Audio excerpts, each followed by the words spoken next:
I can't name the specific clinic, but I work at a cutting-edge research facility that studies sleep disorders. Alongside our research, we also offer limited treatments where we try to identify or help people with sleep difficulties who've been able to get help elsewhere. One of the young people I work with is a boy I'm going to call Brian, obviously not his real name. He's around 12 years old and first came to us around a year ago when this appeared to be an unusual sleep disorder. Brian had spent most of his life diagnosed with oppositional defiance disorder and antisocial personality disorder. For those of you who don't know those terms, that means Brian is prone to violent and often hurtful behavior. Often characterized by extreme resistance to discipline. Personally, I think he's quite sweet. Brian has also stabbed 3 different children, 2 teachers, and was once caught testing a bear trap on local cats. Brian also has a remarkable intellect, but he's utterly disinterested in personal interactions of any kind. Amongst other things, he is fixated on the collection of weapons and traps.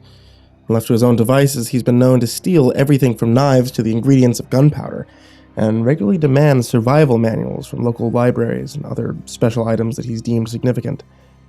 Once, he ran away and traveled over 100 miles to obtain a wildlife trap kept in a museum, apparently enamored with its unique hinge mechanism. Anyone who gets in the way of his collecting is at serious risk of being attacked, and because Brian is both intelligent and very patient, these attacks can be quite horrific. Just ask the teacher who found a sewing needle in her ham sandwich a month after she confiscated his pocket knife. It took years of therapy before Brian's parents discovered that he was collecting these things to help him survive the night. And since that time, they observed him sleeping. He appeared normal enough, but Brian was adamant that he had to keep these various devices in his room and have them near as he fell asleep. His parents eventually gave in and let him take these strange objects to bed. When morning came, the strange things would be gone, presumably hidden away, somewhere no adult knew of.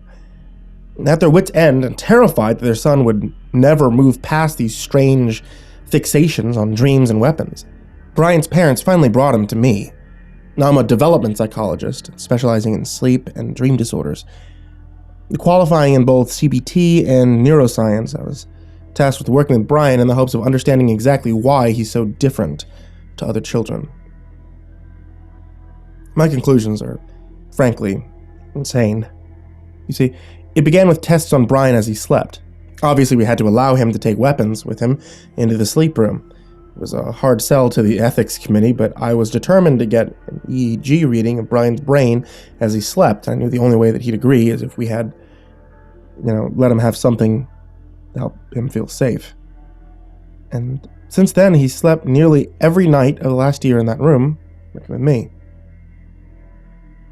Thing is, Brian isn't sleeping. See, he looks like he's sleeping, but he's not. I know a sleeping brain. He is absolutely not sleeping. He's conscious. He lies with his eyes closed, but his brain does not enter even the slightest stage of sleep. He awakes refreshed. He shows no sign of sleep deprivation.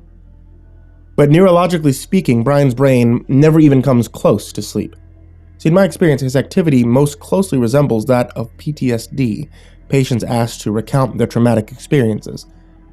Others from the clinic have said that Brian's brain shows shocking similarities to the brains of veteran soldiers, both in structure and activity.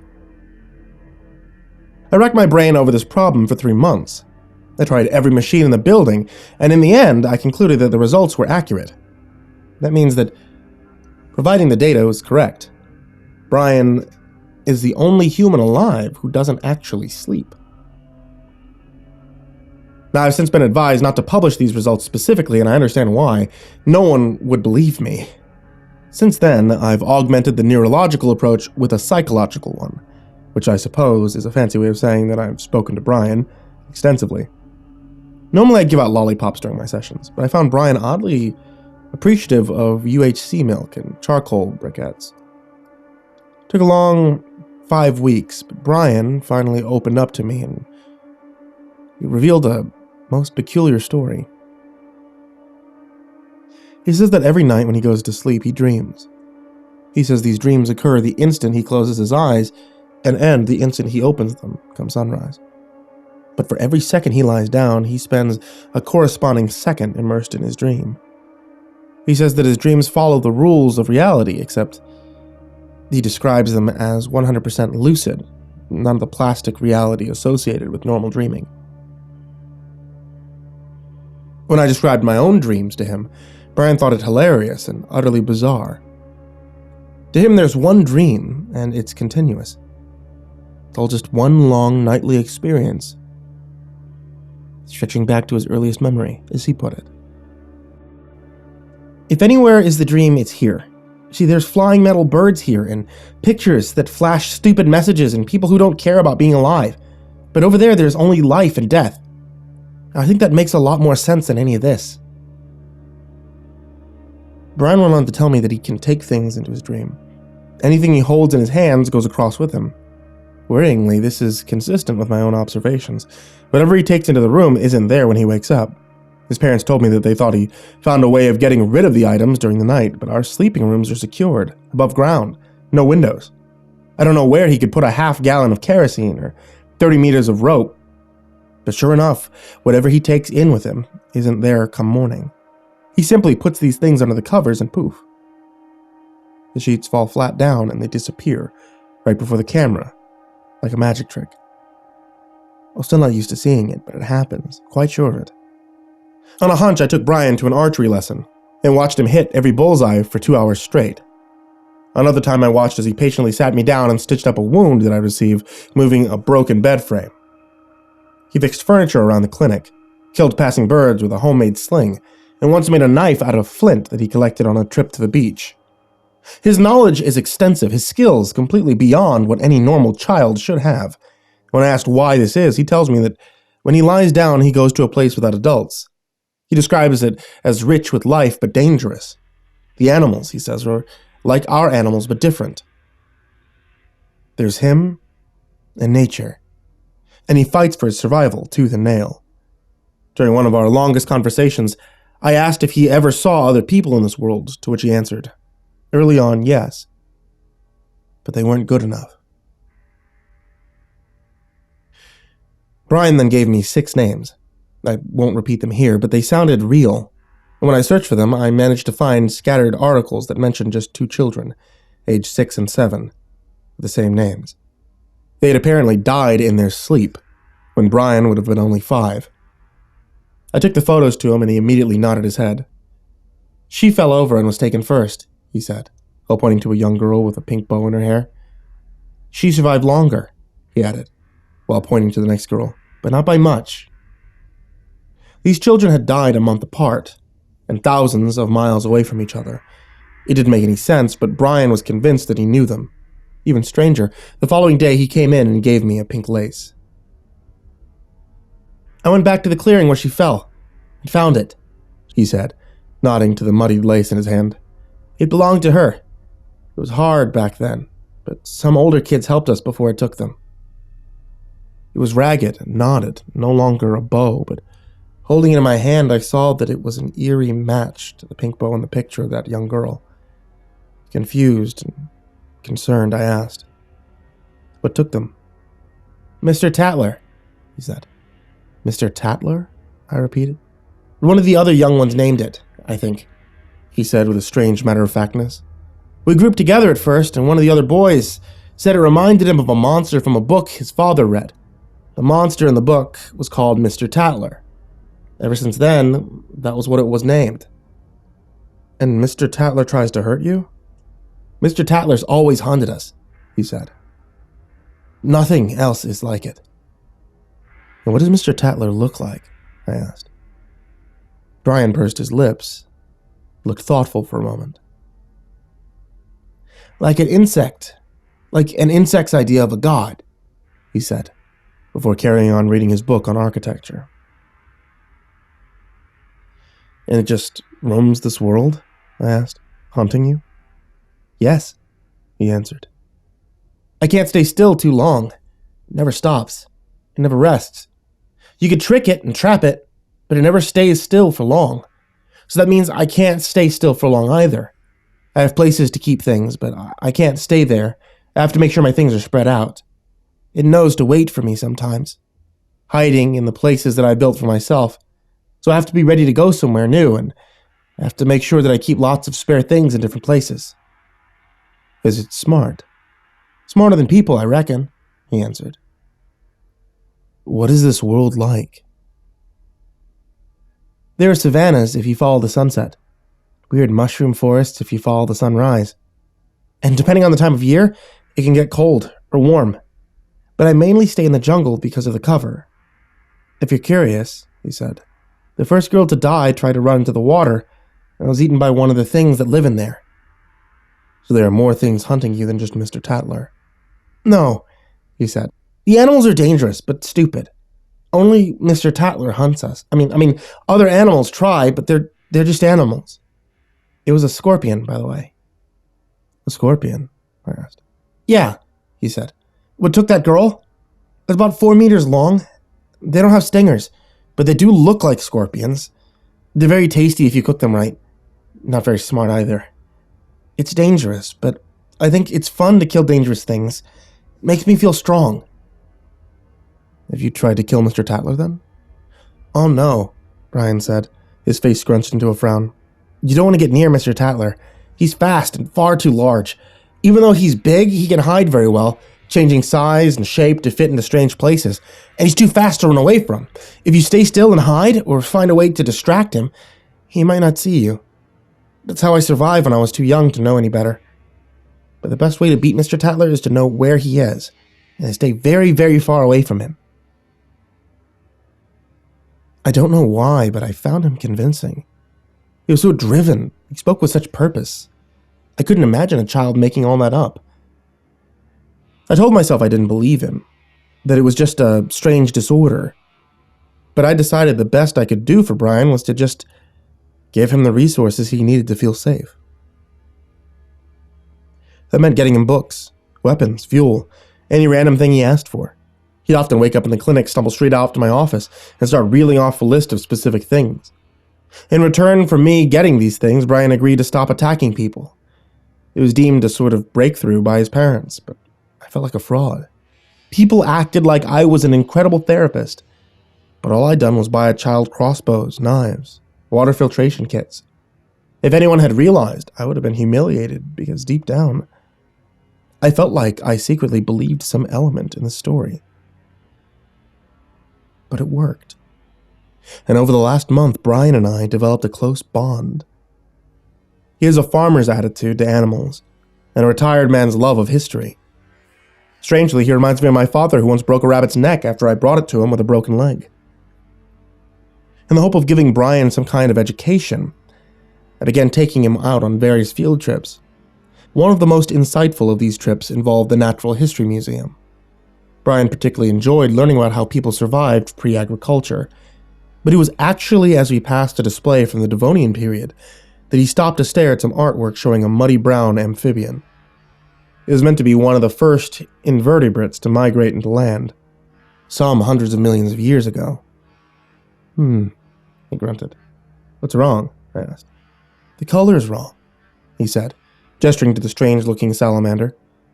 They change depending on the season, but they never look like that. Then he took a sweeping look around the various things in the room. Who would have thought? He muttered to himself. He later made me buy a book from the gift shop that showed all the things in the particular display.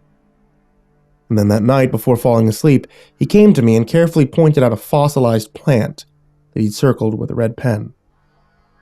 I didn't have a clue what he was trying to communicate until he came to my office the following morning. He walked up to me and placed something cold and soft in my open palm. When I looked down, I saw a perfect living replica of the flower from the book. Could you take a camera with you? I asked, barely able to even grasp the staggering conclusion I was slowly reaching. What would I use that for? He said, perplexed by my request. I don't need a camera, I need more rope. And with that implicit request, he returned to his room and gathered his things, and left me alone with my shattered mind. Obviously, I obliged, but for the next few weeks, I started to slowly come to terms with the strange possibility that Brian's story was legitimate. I secretly tasked a few close friends of mine to perform analysis on some items I asked Brian to bring back with him. 2 of them had since stopped speaking to me, believing me a fraud, and the third told me it was a miraculous prank. A 4th reported me for ethics violations, saying that I had clearly taken some illegal cloning research. They wouldn't elaborate on their methods, but they claimed that the plant material I gave them was clearly a genetic facsimile of a prehistoric fern. I don't know how they'd known that for certain, but I might not be the only one with special projects. Shortly after this, Brian's parents went missing and he was brought into my custody. I didn't even suspect anything at first, but Brian made a few comments during one session. But that was about it. "Are you real?" he asked me. "Yes," I replied. "I thought so," he said with a nod. "My parents were real too." I still don't know why it didn't occur to me to be alarmed. I knew deep down that I'd never make true progress with Brian. What I'd done was appease a young man with all the hallmarks of psychopathy. Even as he made utterly bizarre and out-of-character signs of affection to one of the research assistants, randomly taking her hand, telling her how much he missed his parents. I never once suspected that he was being deliberately manipulative of all of us. It happened at 3 a.m.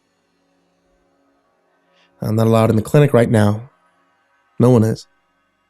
But I wouldn't go in there if someone put a damn gun against my head. I was asleep on the cot in my office when I suddenly awoke by a damp explosion. After I dressed, I stumbled out in the corridor with growing alarm. Just down the hall is Brian's room with a large one-way mirror where he'd normally be sound asleep. But when I fumbled my way into the corridor, still eyes groggy, all I saw in that room was darkness with the outline of a young child's back pressed against the glass. I ran to the door and I threw it open, crying out as ankle-high floods of blood and gore poured out from the room. I pushed it open anyway and slew inside, where it was completely black. The air was damp and hot, smelled of copper and meat. I couldn't see anything inside, not even my own hands. Turning around to face the door, I saw Brian, his silhouette backlit by faint lights that passed through the one-way mirror. His eyes were wide with terror, and I couldn't hear him as he hyperventilated. What I saw momentarily, reflected in the mirror, it was unspeakable. I still can't rightly explain it. Even now, I couldn't do it. I think Brian did the best job, like an insect's god. Somehow you knew that straight away. Its beady black eyes and rigid carapace spoke of a strange and ancient intellect. My body, on some evolutionary instinct, acted without thought. It was like I was physically repelled by the sight of that thing lunging from the darkness. I reached out and grabbed Brian, shaking him from his strange trance. In less than a fraction of a second, his eyes fixed on me, and we both ran out of that room so fast, he practically dragged me half the way. He thundered down the stairs, and I went after him, and we both burst out of the building, where he collapsed onto the pavement. After a few seconds of him catching his breath, Brian finally told me, "I said it was good at hiding." I was in shock. How? I stuttered. "It never made sense to me," he said. "It's over there with no one to hunt.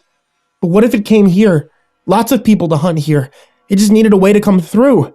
That's why it wanted us kids so bad. We could take things back and forth." "What is it?" I asked. "It's Mr. Tatler," Brian said, looking at me like I was stupid. "I knew I couldn't keep going forever. I could hide well, but not for the rest of my life, and once all the other kids were gone, I had no more distractions. I tried taking my parents across, but they didn't last long either. What I really, really needed was to bring it here, and have someone to distract it on this side." I looked horrified at Brian. "The assistant." "Poof," he said, and mimicked an explosion. "I asked her to sit in with me. I'm surprised you didn't notice. It got her good. I think that's why it left me. I think after all these years, we finally reached a compromise. That makes so much more sense. I can be over there alone, and he can be over here with people." Brian then looked at me with what I can only describe as the look of a mercy killer. "It's good you got away. I didn't think you'd be so quick, but you won't be quick enough for long. That's always the problem. It enjoys the long hunts. Because you got me out of there, I suppose I can give you some help. I'd see out of dark places, he said with a grim smile. It's very good at hiding. I spent all day being questioned by the police. And others. It's all gone so fast I can't even process it all. Now that they've left me alone, I've spent every second of the last 2 hours researching this thing. I find references, some old ones that maybe make some sense. I don't know. I just know that I'm not alone in my house. And it's getting dark here when I look outside. Jesus. It is good at hiding.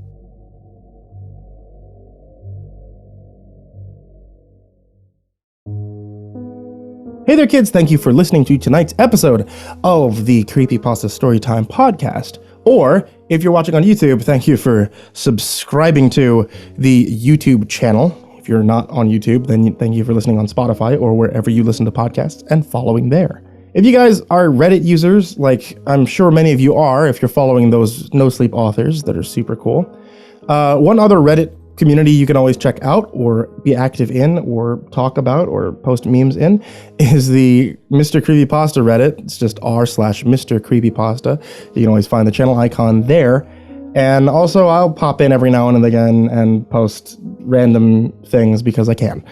And now for patreon.com/Mrcreepypasta, which you can always find in a link in the description, I want to give you all a very big thanks. There's many of you down there in the descriptions who I give big thanks to, and everybody also at this tier, like Dr. Strawberry, Jordan Alexander Sanchez, Ken, Lando Higuchi, Brianna Van Tine-Janzen, Chompski, TheRedOakShieldVirus, Sindee Barney, Asia, G Weevil 3, Diana Kraus, Stephen VanHuss, Tristain Pelton, Nico, kaeo, TheGingerBroz, Dante Rowe, Raphael Rodriguez, Lastbladesong, Don Meulmeester, Eliminator 86, Nebsky, SteampunkSinner, OptimisticAvacado, Kaleb Dougal, Daniel Poulsen, Finley, and Sky Harbor. You guys are the MVPs, and you guys keep the channel running, and I honestly cannot thank you enough for all that you do. That's all for tonight, guys. Sweet dreams.